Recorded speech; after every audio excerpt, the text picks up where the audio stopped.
मेरा नाम रजिंदर सिंह दीप सिंह वाला, वाइस प्रेसिडेंट कीर्ति किसान यूनियन। तो हम यहाँ दिल्ली को जो घेरा डाल के बैठे हैं 3 कानूनों के खिलाफ। तो सबसे पहले मैं उस कानून की बात करूंगा जो किसानों को नहीं, इस देश की जो मिडिल क्लास है, इस देश का जो मुलाजिम है, जो मजदूर है, उन सब लोगों को तबाह कर देगा। वो है एसेंशियल कमोडिटी एक्ट की अमेंडमेंट 2020। उसमें सरकार ने क्या कर दिया है कि जो पेरिशेबल और नॉन पेरिशेबल गुड्स हैं, जल्दी खराब होने वाली और जल्दी ना खराब होने वाली, कि जो जल्दी खराब होने वाली चीजें हैं जिसमें प्याज है, आलू है, वो सभी अब कारपोरेट को दे दिया गया है। उसकी प्राइस राइज को कंट्रोल करने में सरकार तभी दखलंदाजी करेगी जब उसकी पेरिशेबल की गुड्स जो प्राइसेस है वो 100% बढ़ जाएंगी। मान लीजिए प्याज आज 80 रुपए है, अगर वो 160 रुपए होगा सरकार तब दखलंदाजी करेगी, 159 पर नहीं करेगी। और 159 पर का मतलब है कि अगर अगले साल 159 का जो 100% है वो कितना बनेगा, वो 318 रुपए बनेगा। 318 रुपए 2 साल में भी प्याज की कीमत हो जाएगी, तो सरकार उसे एक्स्ट्रा ऑर्डिनरी प्राइस राइज नहीं मानेगी। तो ये किसको खत्म करेगा?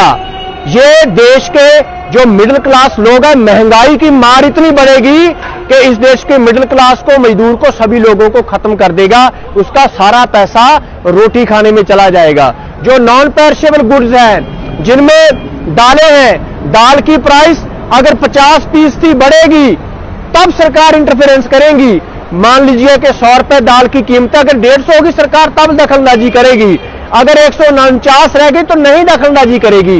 तो ये कानून सभी लोगों को प्रभावित करेगा और देश के जितनी मिडिल क्लास है, मिडिल लोअर क्लास है, उनको समझने की जरूरत है कि ये आंदोलन की अगुवाई किसान लोग कर रहे हैं, लेकिन आंदोलन सिर्फ किसानों का नहीं है, पूरे देश के लोगों का है जिनको सरकार भूखा मारने की साजिश है। इसी के साथ ही कि जो 67% इस देश की पॉपुलेशन है वो पीडीएस पर, पब्लिक जो है जनतक वंड प्रणाली है, उस पर निर्भर करती है। जो सस्ते राशन की दुकान से राशन लेती है, सरकार उसको भी बंद करने जा रही है। और दूसरा कानून जो कॉन्ट्रैक्ट फार्मिंग है, उसमें क्या है कि इस देश के 86% जो फार्मर है वो स्मॉल और मार्जिनल फार्मर है। उनकी जमीनें छीन कर बड़े 30,000 एकड़, 40,000 एकड़ के फार्म हाउस बनाने जा रही है, जो कॉर्पोरेट खेती मॉडल पूरे यूरोप में, पूरे बड़े देशों में है।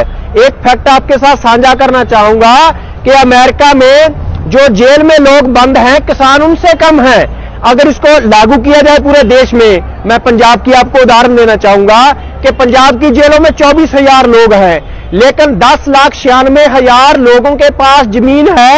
ये रेवेन्यू डिपार्टमेंट का रिकॉर्ड बोलता है 2019 का। इसका मतलब है कि कॉन्ट्रैक्ट फार्मिंग लागू होने से पंजाब के 11.25 लाख लोगों, परिवारों से जमीन छीन ली जाएगी। पूरे देश में जो बिहार और यूपी के लोग ये समझते कि हमारे तो एमएसपी है नहीं है, तो उनको ये समझना चाहिए कि एमएसपी का मामला नहीं है, उनकी जमीन कंपनियां ले लेंगी। इसलिए इस कंपनी राज जो स्थापित करने की कोशिश हो रही है, उसके खिलाफ देश के सभी किसानों को जो है वो उठना चाहिए।